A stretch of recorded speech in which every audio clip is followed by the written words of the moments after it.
New York or Mhm. somewhere else. They're sitting there, they're listening to you, and now in their mind, they're thinking about the payer contracts they have right now. And if they wanted to begin uncovering thinking about like renegotiating, what does that Mhm. look like? Because like, let me actually also say one other thing. I've been in the internet industry for like 20 plus years now. I'm 43 years old. I've been doing this for a long time. And, one of the narratives that, common mainstream people will have against tech is they'll say, oh, tech destroys jobs. Tech does this. It's always bad, right? But actually, if you take the optimistic viewpoint, technology fundamentally destroys all middlemen.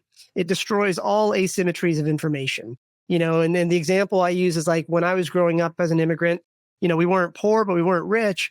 But, information was not a Google search away. You hoped that you lived in a neighborhood where somebody's parents down the street could afford the Encyclopedia Britannica so that you didn't have to ask your mom for a ride to the library, And so now, you fast forward to 2024 and you can Google nearly anything except for what is a fair payment. So I think this is why this conversation, I said in the pre-show, this is why I think these conversations are so valuable, because like the more we shine a light on these, the faster other providers, other practice owners will feel comfortable also coming out of the woodwork. So going back to the question, somebody sitting here listening in Missouri or New York or somewhere else, and they're like, God, I got these contracts. I got to do something about them, but I don't want to use middlemen. I don't want to use these contractors that promise me the world. What does renegotiating with a third-party payer look like? Obviously, it's a very easy topic to discuss, right, on a show, but Yeah. I'm curious how you talk about this. That's a great question, Paul. So I looked into that. Like the second I was like, all right, how can I do this? And I talked to like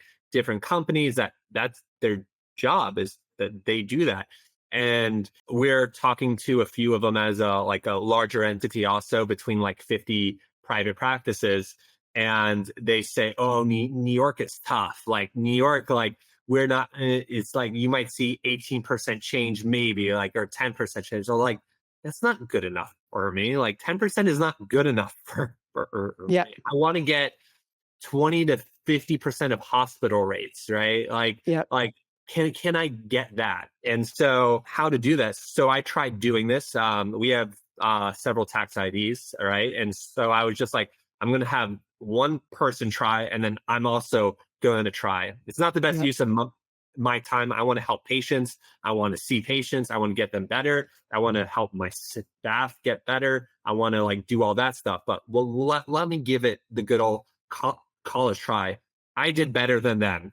Like I did better than them.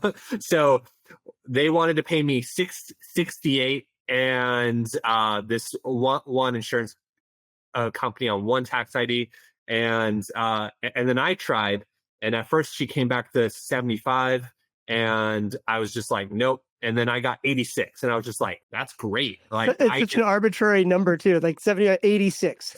86, right? But it's because I said no. But you also have to know, like, what is it on the other side, the payer side, right? What do they need to exist, right? Like, what does a payer need to exist in New York or New Jersey? Like they need to have providers. They need to have a network, right? They have to show that they have a network and that network is sound, right? They can provide enough access points to be compliant as an insurance company, right? We have to be compliant as healthcare professionals, right? I have to have a PT license. I have to do ethics. I have continuing ed.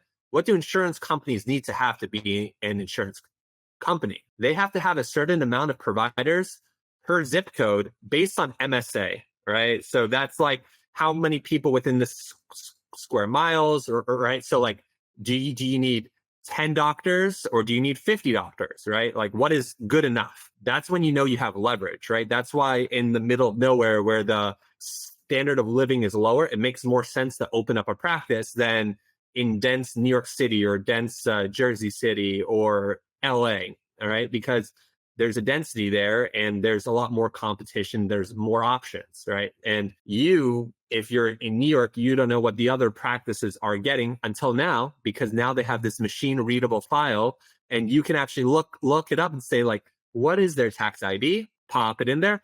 Oh, Aetna's paying them $400 a visit. Why am I Yes. taking $75 a visit, right? Right. That exists now. That Yeah. exists. There's no antitrust. Anyone can look it up. If you'd like to learn more about Strata PT and see how our EMR and RCM works, head over to stratapt.com to book a demo.